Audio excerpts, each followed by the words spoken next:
PlayStation。Platinum X here with Oblivion Remastered, and some very important things you need to know.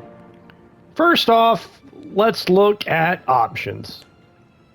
Now the first thing that's here is difficulty level, and you see how it's already on expert, because I've been playing on an expert playthrough. The thing is, when you start a new game, it doesn't ask you what difficulty. This is in game settings. So unless you go back in here and change this, it's going to remain on expert no matter what character or what game you play. As you can see here, I've got 3 game files. Well, these 2 started on Adept. So even though I started it and have played it on Adept up till that point, if I load this game right now and start playing without going to the options to change it from expert, it's going to be on expert.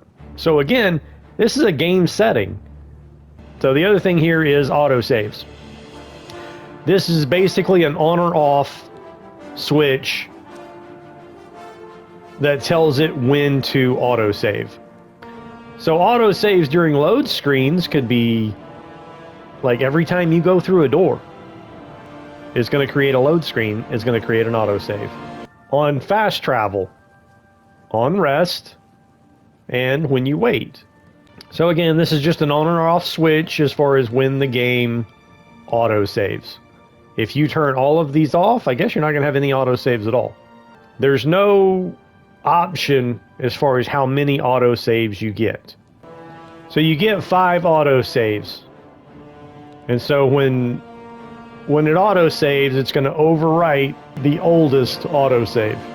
So you'll have your most recent 5 autosaves in your game file, along with any manual or hard saves that you've created yourself. Now there's also a quick save, but this is something if, like me, you've got multiple game files here, multiple characters, you need to understand you only get 1 quick save. You don't see any quick saves in those first 2 files. But right here on this one, this is the one I've been most recently playing, is the quick save, because you only get 1 quick save. If I was to load in over here and then quick save, this one's gone. It overwrites this one and then moves it up to here. You only get 1 quick save, period. But I've heard people say, and I've said myself, before you leave the sewer, create a hard save right here before you exit so that you can, if you want to make another character, load from here and not have to go through the introduction again. But I would not do that, because then you'll have multiple characters sharing the same game file. It just tells you the level of the character the save file is. It doesn't tell you anything else about the character other than the level. The name is the file itself. So if I load this up right here to create another character and then change the name, well, the entire game file changes name. So again, you really should not be creating multiple characters in the same game file. That way each character that you have has its own 5 autosaves, manual saves. But again, quick save, you only get 1 of. So if you've got multiple files like I do, multiple characters, so before you exit, you need to manually save or hard save, not quick save. So if you want to create a new character, you need to start a new game and go through the introduction. And the thing is, the introduction, you're still building skill experience. So there's really no reason to not do it. You can skip the opening cinematic. You can skip through dialogue, because all of the experience that I've got during the introduction is still here. Now, because I'm starting with Armorer as a major skill, I'm still only at 25, which any major skill is going to be at least 25. That's the minimum starting skill for a major skill is 25. But if you look down to the right, You see the little circle around the 25 with the gold little meter there? That experience still carried over. It's just not enough to level it up. But then when you look down here at security, well, I picked enough locks going through there, which means I did level up security several times. So that experience still carries over even after I made it a major skill. It just was not enough experience to level it up to 31. But I still have all the experience I gained during the introduction. Athletics is another one. Athletics went up many times. So again, that experience carried over to the point it's about to level up to 26. So there's no reason to skip it. Again, if you want to create multiple characters, you need to do so by selecting New Game. That way it creates a game file for each one of your characters with its own list of saves. I'm going to point out once again, this is the reason why it's very important information to know. You only get one quick save. So when you exit for the day, do a hard save on any of your characters. First off, right out of the sewer, you can kind of see it up there on the hill. We're going to go straight across to Fort Chalman. All right, now the reason I came to Fort Chalman is right here, this chest always has 10 repair hammers. Then after you get the 10 repair hammers from Fort Chalman, you can then fast travel to Chestnut Stables. Good to see you. Good to see you. Snock Rabura, owner and proprietor. We board horses and, well, we don't actually sell horses. Anymore, that is. All right, you got anything useful for me? What can I interest you in? I want horse armor and a horse too. You've gotta be kidding. I'll take any horse, I'm not fussy. Let's see what we've got here. Although I had no horse, Snock Grabura outfitted her old nag with steel armor and gave it to me free of charge. From now on, she will outfit any legally owned horse that I bring to her with steel or elven armor for 500 gold. Now there's a couple of quests for Cataclysm armor and Order armor that is also horse armor that you can buy later as well once you complete those quests. And then once you have your horse, then you can fast travel to Wayne Priory. Alright, so once you go through the dialogue with Joffrey here, just ask for assistance. I keep a few things here in my chest to resupply traveling blades. Help yourself to whatever you need. And then he'll just walk over here, unlock the chest for some starting gear. You get heavy armor and light armor along with some potions and some weapons.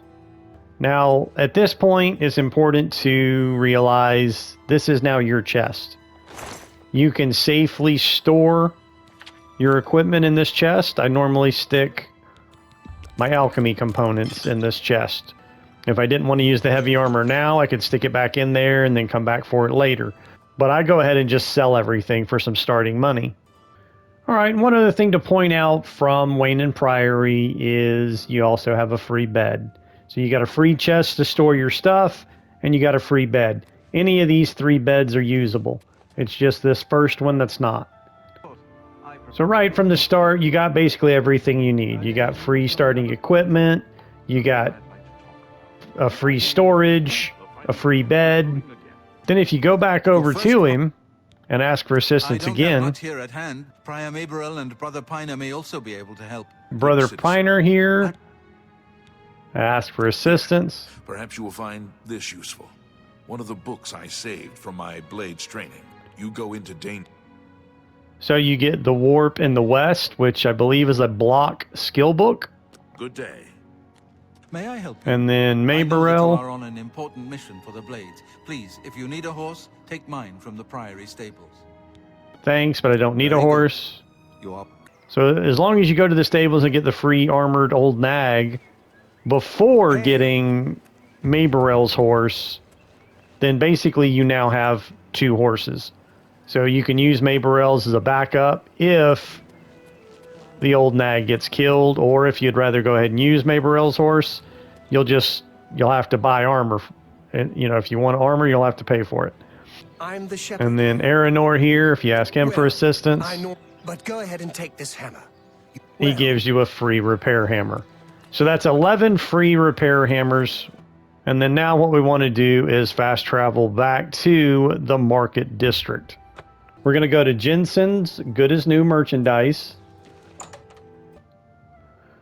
All right, now the reason I'm coming to her first to sell things is because when you look at her mercantile skill, it's apprentice, which means you can get, you know, a better haggle price from her. And the fact that she pretty much buys everything. So now that we've got some money to start with, we're going to come to Edgar's discount spells. Finest goods and lowest prices. And as you can see here, Edgar has a lot of novice level spells. Now I've gone over this in a previous video. Ultimate guide for major skills, magic. But we've got starting equipment, spells, money, hammer, repair hammers. So all that free stuff right there. And then to finish this off, right across from the waterfront district, right here at the tip of this island, you'll find the Tower Stone. Now these birth sign stones are only available at night.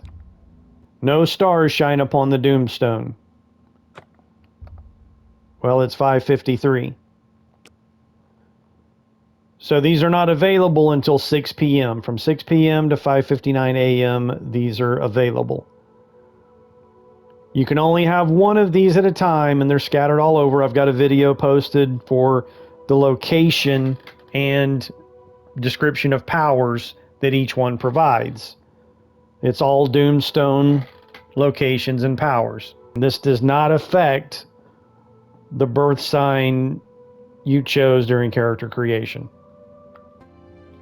I almost forgot to show you how to apply poison. So from your menu, you pull up your hot keys and select, you know, put the poison in a hotkey. And then whatever weapon you have equipped, when you go to the hotkey to select the poison, it will then ask you, do you want to apply poison to your next shot with the following bow? So it's going to ask you if you want to apply it to the weapon you have equipped. And this is kind of cool because sometimes you might go, oh, no, I meant to draw my bow, or I meant to draw my sword. So you might have to hit no, change weapons, then do it again, and then say yes, and it poisoned the weapon. And you can identify that with that green teardrop. So you can see the steel bow is now poisoned. Now, it doesn't really give you the details of the poison. It just lets you know the weapon is poisoned. So that's how you apply poison. So now that it's after 6 p.m., we can activate the stone. Do you choose to steer by the stars of the tower? Yes. The stars of the tower shine upon you. You gain Warden Key and Master's Hand greater powers. So the Master's Hand fortifies armor 20 points for 120 seconds. Now, one thing to point out about this right here, it does not unlock perks. Warden Key opens hard lock 80 points. So this right here for, you know, starting out is a great power to have just for opening any hard locks that you might encounter. Hard locks are 4 tumbler locks. Now you can only use this once per day. So I hope this was helpful. Thanks for watching. Like and subscribe. See you next time.